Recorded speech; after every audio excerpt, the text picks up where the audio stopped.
It's more than half a century since Fidel Castro led his triumphant revolutionaries into Havana. The island's been marking another anniversary this week. Soon after, the US cut diplomatic ties with Cuba. Two neighbours became sworn ideological enemies. But there have been signs of a slight thaw in relations. First, there was this, an unprecedented handshake between Barack Obama and Raul Castro at Nelson Mandela's memorial service.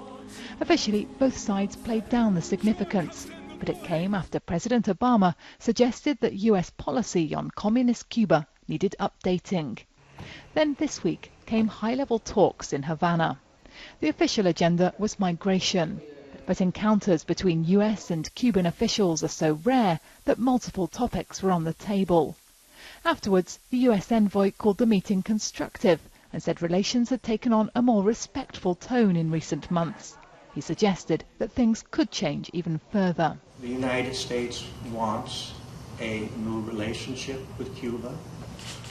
We are open to having that relationship.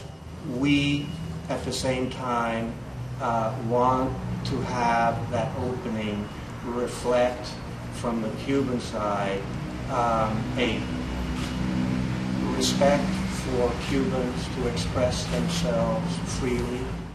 And for America, there's another hurdle to any major change in relations.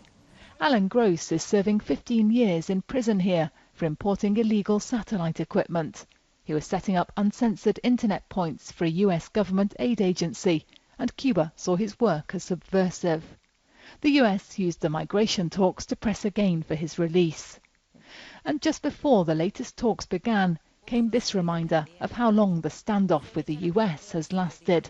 A very frail Fidel Castro put in a rare appearance in Havana. From both sides, the steps towards improving relations have been cautious so far and limited. But at least the two sides are talking again. Sarah Rainsford, BBC News, Havana.